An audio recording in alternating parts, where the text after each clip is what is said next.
Le 20 novembre 1993, le président Juvenal Habyarimana a dirigé une réunion à son hôtel Rebero l'Horizon à Kigali. Et de clôturer les réunions précédemment évoquées. Il y a été décidé de distribuer aux milices Interahamwe et Impuzamugambi des armes, notamment des grenades, des fusils et des machettes, qui devaient être utilisées pour exterminer les Tutsis. La distribution de ces armes se faisait à l'aide des autobus publics de l'Office national des transports en commun Onatracom, sous la supervision du ministre des Transports et de la Communication, André Ntagerura. Le 21 novembre 1993, le président Habyarimana a dirigé une réunion de même nature à l'état-major de l'armée rwandaise. Elle avait pour objectif de mobiliser les officiers à s'engager davantage dans la lutte contre les FPR et les Belges. On y cherchait un prétexte pour faire échouer la mise en place du gouvernement de transition.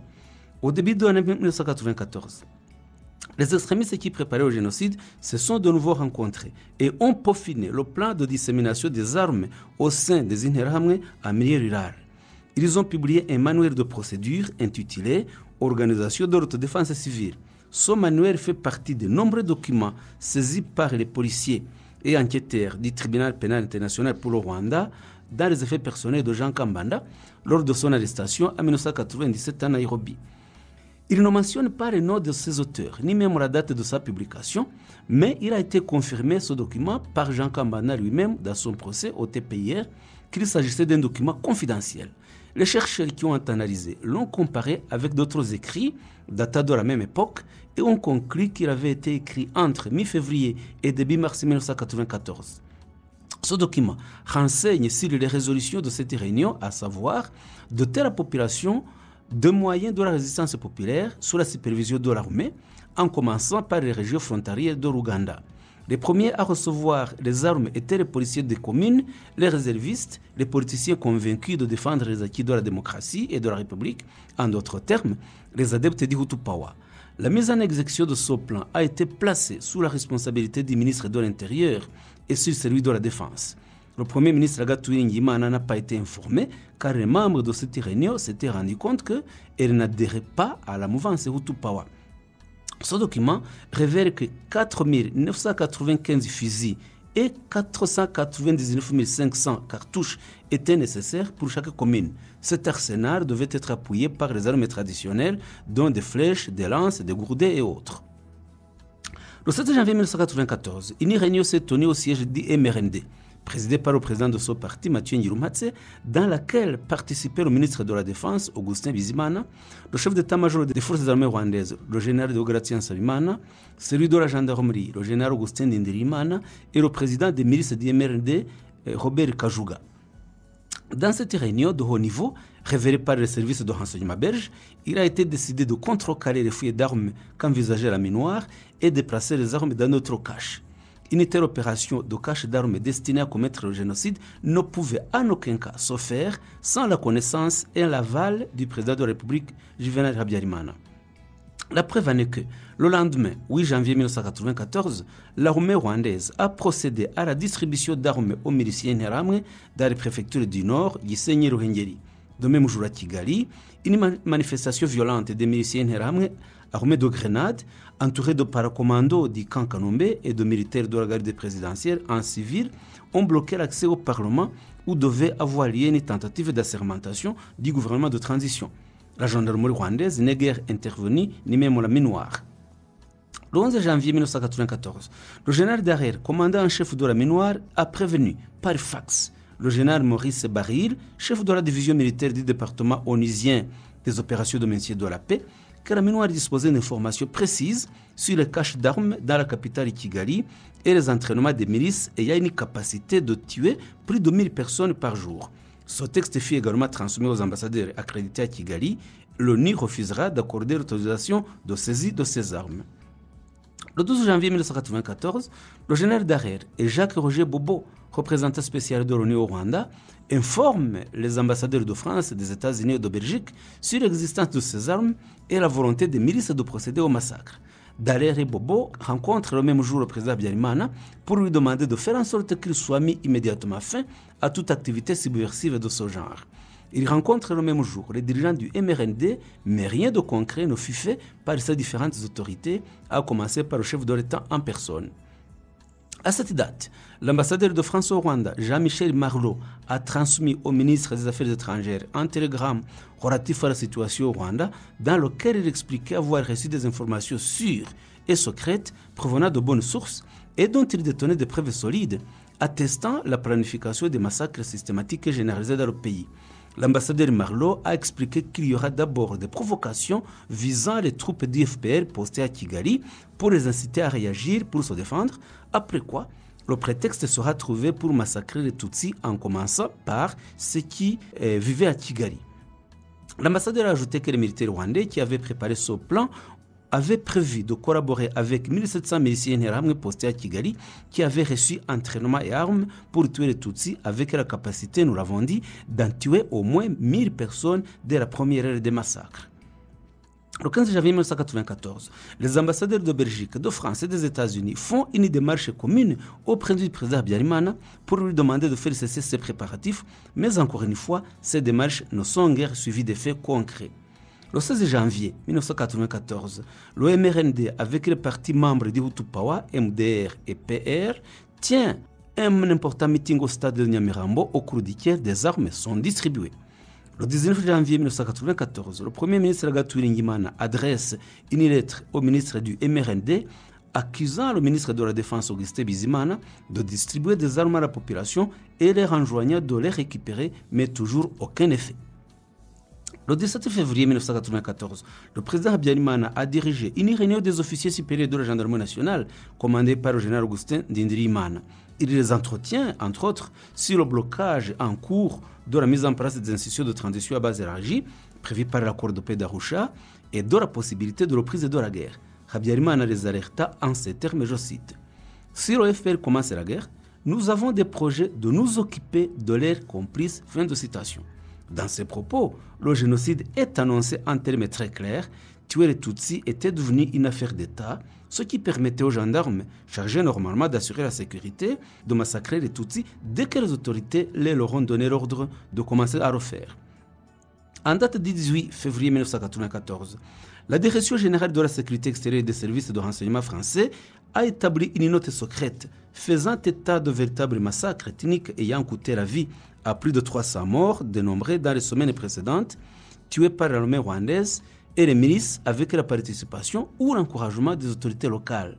Dans cette note, il est annoncé que ces massacres s'inscrivent dans un plan visant l'extermination totale des Tutsis. Je cite: « Il s'agirait d'un élément d'un vaste programme de purification ethnique dirigé contre les Tutsis. » Fin de citation de ce document français. Le lendemain, 19 février 1994, le général Christian Queneau, chef d'état-major particulier du président Mitterrand, ainsi que Dominique Pine, qui est le numéro 2 du département Afrique de la présidence française, présentent deux principales options au président Mitterrand concernant le Rwanda. La première consiste à évacuer les ressortissants français et à retirer le dispositif militaire de l'opération Le Roi, mais en même temps, le général Queneau et Dominique Pine la rejettent en conseil au président Mitterrand de ne pas le considérer. Je cite: « C'est l'échec de notre présence et de notre politique au Rwanda. Notre crédibilité sur le continent en souffrirait. » Fin de citation. La deuxième option est celle dans laquelle Dominique Pine pense à la reprise de Kigali par le FPR. Aussitôt, il assure qu'en pareil cas, les massacres ethniques s'amplifieront et qu'en conséquence, il faut que la France accroisse l'effort de soutenir le régime plus que jamais pour que le FPR ne prenne pas Kigali. Au clair, les autorités françaises savaient que le régime du président Habyarimana envisageait le génocide, mais persistait dans leur volonté de l'appuyer inconditionnellement. Tous ces signes avant-coureurs montrent à suffisance que le génocide commis contre les Tutsis résulte d'un plan finement élaboré par le régime du président Habyarimana.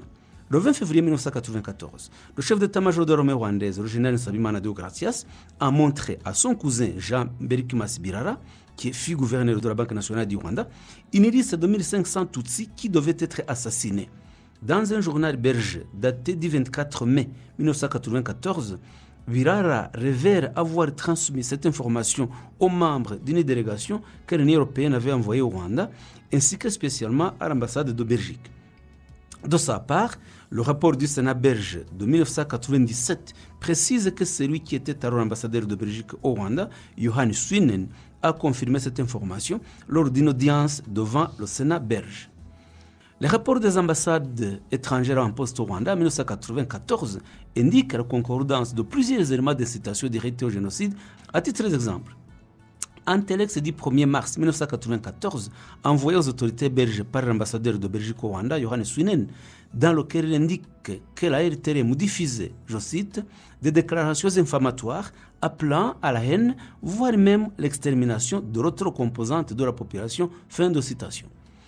Un autre document des services de renseignement belges du 2 mars 1994 indiquait qu'un informateur du MRND avait révélé aux autorités belges que le MRND avait élaboré un plan d'extermination de tous les Tutsis de Kigali au cas où le FPR ouvrait les hostilités. L'informateur précisait, je cite, « Si les choses tournent mal, les Hutus les massacreraient sans pitié. Les divisions régionales n'existent plus et le moral de l'armée n'a jamais été aussi élevé. » Fin de citation. Le 3 mars 1994, le major Potvin de la Minoire informa le général Dallaire que des armes étaient distribuées aux milices Interahamwe dans le quartier de Gikondo, qui était l'un des fiefs importants de la coalition pour la défense de la République, un parti extrémiste Hutu. Le 10 mars 1994, la Minoire découvrit plusieurs quantités d'armes lourdes destinées à l'armée rwandaise et signala l'accroissement du recrutement des milices et des militaires, et Dallaire sollicita l'autorisation de l'ONU de saisir ces armes en réclamant des renforts de casques bleus, mais il n'obtiendra jamais de réponse positive. C'est aussi au cours de ce mois de mars 1994 que les dernières commandes de machettes effectuées par Félicien Kabuga chez la société britannique Shillington ont été livrées. Quelques semaines après, elles servaient d'instrument de perpétration du génocide. La Minoire a noté qu'au mois de mars 1994, d'importantes quantités de munitions avaient été extraites clandestinement des armureries du camp militaire de Kanombe et distribuées à l'insu de la Minoire dans les différents camps militaires de l'intérieur du pays, notamment celui de Gitarama. Cette distribution d'armes visait la préparation de la guerre, stopper les accords de paix d'Arusha et distribuer les armes qui serviront pendant le génocide. L'adjudant belge Benoît Dobi, qui était chargé de la maintenance des armes au camp militaire de Kanombe, a témoigné devant l'auditeur militaire belge en ces termes. Je cite, « J'ai eu accès à tous les magasins munitions à Kanombe avant l'attentat. Une grande partie du dépôt avait été vidée de son contenu. Les quantités de munitions extraites étaient très importantes. J'en prends pour exemple la distribution de 1000 obus de mortier 120 mm sur Gitarama. Il est resté à peu près 20% des munitions dans le dépôt. Cela se passait environ un mois avant l'attentat sur l'avion du président Habyarimana et il a fallu toute une semaine pour le transport. Un lieutenant des forces armées rwandaises m'a dit que c'était en prévision d'une attaque FPR, mais je pense pour ma part que cette action était faite pour échapper au contrôle des observateurs de l'ONU. Je sais que les chiffres fournis par l'état-major des forces armées rwandaises à l'ONU étaient faux, car ils ne tenaient pas compte de ce qui avait été distribué en masse. Seul comptait la situation dans le magasin quasi vidé. Beaucoup de déplacements de munitions ont été faits pendant la nuit, m'a révélé un coopérant militaire allemand. Fin de citation.